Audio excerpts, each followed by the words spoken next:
Alone ഷൂട്ടൊക്കെ ഭംഗിയായല്ലോ. ആ പ്രൊഡ്യൂസറിന്റെ ഈ കാശൊന്നും ഇല്ലെന്നേ, ഞാൻ അയോണ്ട് അടിച്ചങ്ങ് തീർത്തു. അല്ല പിന്നെ ചേട്ടാ ഇവിടെ നടന്മാരൊക്കെ വരാറുണ്ടോ? പിന്നെ ഏതൊക്കെ നടന്മാരാണ്? എല്ലാരും വരാറുണ്ട്. ആരാ അത്? ഈ മണ്ടൻ എന്നെ നാറ്റിക്കും. പുതിയ ചിങ്കിടിയാ, ഒരു ലോക്കൽ വില്ലേജിൽ നിന്ന് കിട്ടിയതാ. എന്ത് പണിയും ചെയ്തോളും, ചുമ്മാ കൂടെ അങ്ങ് കൂട്ടി. ഭയങ്കര അഭിനയപ്രാന്തന. ഈ മമ്മൂട്ടിക്ക് ഭയങ്കര ജാടയെന്ന് പറഞ്ഞത് ശരിയാണോ? ചേട്ടൻ പുള്ളിനോട് വർത്താനം പറഞ്ഞിട്ടുണ്ടോ? വിളിക്കണ് ചെല്ല്. പറഞ്ഞു തന്നൊക്കെ നീ മറന്നു പോയോ? എന്തുവാടാ ഇത്? ചാണാക്കൊട്ട പിടിക്കുന്നവരാണോ സ്ക്രിപ്റ്റ് ബോസ് പിടിക്കുന്നത്? നേരെ പിടി.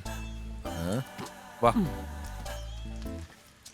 ഇതേ വലിയ സ്റ്റുഡിയോയാ. ഇവിടെ വലിയ വലിയ ആൾക്കാർ പലരും വരും. നീ ഭാവിയിലൊരു നടനാകേണ്ട ആളല്ലേ? അത്യാവശ്യം ജാടയൊക്കെ കാണിച്ച് ഇതൊക്കെ എത്ര കണ്ടിരിക്കുന്നു എന്നുള്ള ഭാവത്തിൽ വേണം നിൽക്കാൻ. അല്ല എല്ലാരും കയറി ഭരിക്കും.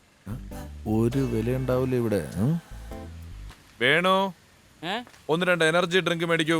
ഭയങ്കര ദാഹം. കമോൺ. വലിയ പ്രിയദർശനാന്ന ഭാവം, എന്നിട്ട് ചെയ്യുന്ന ഒരു മാങ്ങാത്തൊലി ടെലിഫിലിമും. ഇവനൊക്കെ ഒരു സിനിമ ചെയ്ത് എന്തായിരിക്കും സ്ഥിതി? നാറി. 2 മുട്ടയുടെ പപ്സും കൂടെ വാങ്ങിച്ചു. ഓ, ഇനി അത് തിന്നാതെ സിനിമ പൊളിയണം. വേറെ ആരും പറയുന്നത് കേൾക്കണ്ട. നീ ഇപ്പം എന്റെ അസിസ്റ്റന്റാ. പപ്സ് കഴിക്കുമല്ലോ അല്ലേ? വാ.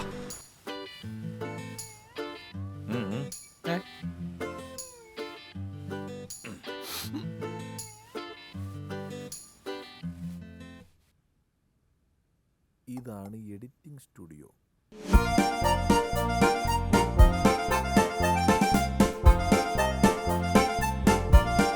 ബാപ്പയില്ലാത്ത കുട്ടിയില്ലേന്ന് വെച്ച് സ്നേഹം കൂടിപ്പോയതിന്റെ കുഴപ്പാ. നിക്കാന്റെ കാര്യത്തില് ബാപ്പാന്റെ ഭാഷ അന്ന മതി. എങ്ങനുണ്ട്? കൊള്ളാം. ശരിയായിട്ടില്ല, ഒന്നുകൂടി എടുക്കണം. അത് ചേട്ടാ നിങ്ങളെ ആ ക്യാരക്ടറെ ഒന്ന് ശരിക്ക് ഫീൽ ചെയ്ത് ഡബ്ബി ഉള്ളീന്ന് വരട്ടെ. ബാപ്പയില്ലാത്ത ജാക്സാ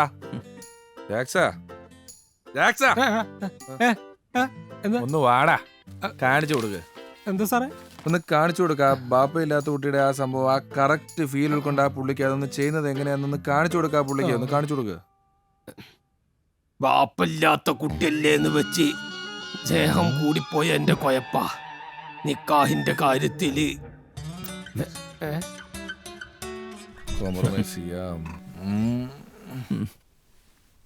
കണ്ടില്ലേ വേണു, ഈ ആർട്ടിസ്റ്റ് ഇത് അഭിനയിച്ച് കോളമാക്കി. കുറഞ്ഞതൊരു അനുഭവം കയറെങ്കിലും ചെയ്താൽ ഈ ക്യാരക്ടർ നിൽക്കുള്ളൂ. പോയ കാര്യം എന്തായി? ഫ്രൈഡ് റൈസ് കിട്ടിയില്ല അവിടെ, ദോശ വല്ലതും പറയട്ടെ. കോംപ്രമൈസ് ചെയ്ത് ഞാൻ മടുത്തു. എവിടെ നിന്ന് കിട്ടി വേണു ഇങ്ങനെയുള്ള പ്രൊഡ്യൂസർമാരെ? അയാൾ എന്റെ കൈ കിട്ടിയുണ്ടല്ലോ. ആ ചെന്ന് കണ്ടോ, പുള്ളി റൂമിലെത്തിയിട്ടുണ്ട്. സാറ് താഴെ വന്നിട്ട് പിന്നെ ദേഷ്യത്തിലാണോ? അത് ഞാൻ ശ്രദ്ധിച്ചില്ല. ഞാനൊന്ന് ഇന്ന് പുള്ളിയെ കണ്ടിട്ട് വരാം. ജാക്സാ, നീ ഈ പുള്ളിക്ക് ഡയലോഗ് ഒന്ന് പറഞ്ഞു കൊടുക്ക്. താനും കൂടെ വാ. പുള്ളിയുടെ കൂട്ടത്തിൽ ആരെങ്കിലും ഉണ്ടോ? ഇല്ല, ഒറ്റക്കാൻ. ഓഹോ, ഭാഗ്യം. തുടങ്ങാ. ആ ഞാൻ പറഞ്ഞെന്നില്ല ഏട്ടാ, അതേപോലെ ചെയ്. വാപ്പല്ലാത്ത കുട്ടിയല്ലേ. ഇതിലും ഭേദം കരിങ്കല്ല് പണിക്ക് പോകുന്നതാ.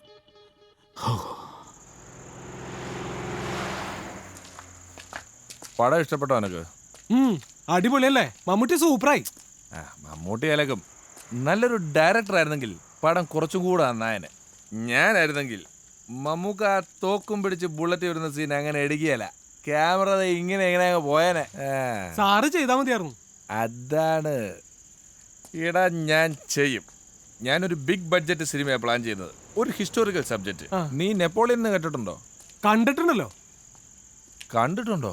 ആ ബാബു ആന്റണിയുടെ പടല്ലേ? അതല്ല, മഹാനായ നെപ്പോളിയൻ ചക്രവർത്തി. സിനിമ തുടങ്ങുമ്പം പൊടി പറത്തിക്കൊണ്ട് ദൂരേന്ന് പാഞ്ഞു വരുന്ന 5 കറുത്ത കുതിരകൾ. അടുത്ത് വരുമ്പോൾ പിന്നിലൊരു വെള്ള കുതിര. അത് നെപ്പോളിയനാണ്. സൂപ്പറായിരിക്കും. സാറ് കലക്കും. ഫുൾ വിദേശത്തായിരിക്കും ഷൂട്ടിംഗ്. താർ മരുഭൂമിയിലൊക്കെ ഷൂട്ട് ചെയ്യേണ്ടി വരും. ആ റോള് എനിക്ക് തരൂ. എടാ, ഇത് പല ഭാഷ ചെയ്യുന്ന സിനിമയാണ്. വലിയ ഹീറോ വേണം. ഞാൻ മനസ്സിൽ കാണുന്നത് ഋതിക് റോഷനാ. നിനക്കൊരു റോള് തരാം, പടയാളി. പടയാളിയോ? പടയാളിയുടെ റോൾ എനിക്ക് വേണ്ട സാറേ. എടാ, ചെറിയ ചെറിയ റോളുകൾ ചെയ്തിട്ടാണ് വലിയ വലിയ നടന്മാരാവുന്നത്. എവിടെ 10-100 കോടി രൂപയുടെ ഇംഗ്ലീഷ് പടത്തിലെ പടയാളി എന്ന് വെച്ചാ മലയാളത്തിലെ നായകന് തുല്യമാണ്. എന്നിട്ട് വേണം ഹോളിവുഡിലൊന്ന് കാലുറപ്പിക്കാൻ. സാറപ്പം മലയാള പടം ഒന്നും പിടിക്കില്ലേ? ഓ, ഇവിടെ വിമർശകരല്ലേ കൂടുതല്. നീ ഇതുവരെ സിനിമ എന്താണെന്ന് പഠിച്ചിട്ടില്ല. ജാടയുടെ ഒരു ലോകമാണ് സിനിമ. മാക്സിമം ജാട കാണിച്ച അവനാണ് സൂപ്പർ. എനിക്കൊരു നടനാവാൻ പറ്റുമോ സാറേ? നിന്റെ കാര്യം ഞാനൊരു പ്രൊഡക്ഷൻ കൺട്രോളറോട് സംസാരിച്ചിട്ടുണ്ട്. പക്ഷെ അതിന് ഇപ്പൊ തന്നെ ഈ 5000 പോരാ, കുറച്ചുകൂടെ കാശിറക്കണം. കാശുണ്ടോ നിനക്കൊരു നടനാക്കാൻ പറ്റും. വിജയം വരെ പിടിച്ചു നിൽക്കണം. പ്രശ്നങ്ങൾ പലതും ഉണ്ടാവും. തിരിഞ്ഞോടരുത്, ധൈര്യമായിട്ട് ഫേസ് ചെയ്യണം.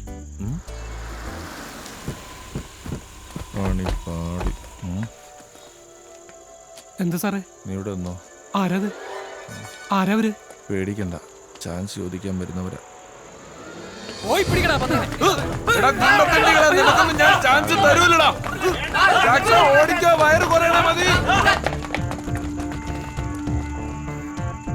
നീ ഏതാ?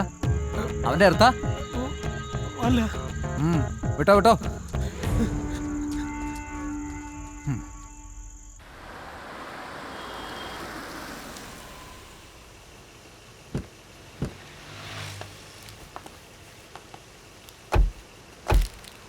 എടാ മോനെ, നിനക്ക് പറഞ്ഞിട്ടുള്ള പണിയല്ല ഇത്. ഈ ഫീൽഡിനെ കുറിച്ച് നിനക്കൊരു കുന്തം അറിയേയില്ല. അതുകൊണ്ട് പോയി നാട്ടിലോട്ട് തിരിച്ചു പോയിക്കും.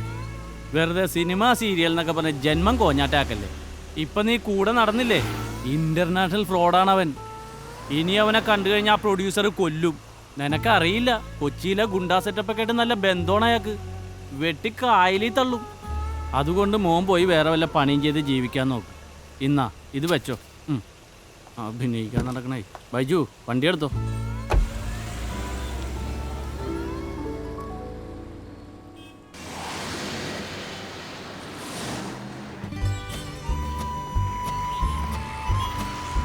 കൂളിംഗ് ഗ്ലാസ് നോക്കുന്നുണ്ട് കേട്ടോ.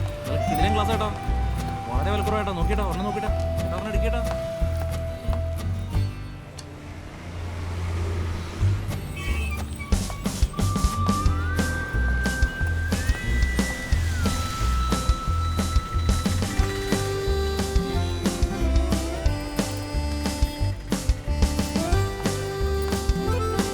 ചേട്ടാ, ഈ ബസ് സ്റ്റാൻഡ് എവിടെ? നേരെ പോയിട്ട് ലെഫ്റ്റ് സൈഡ്.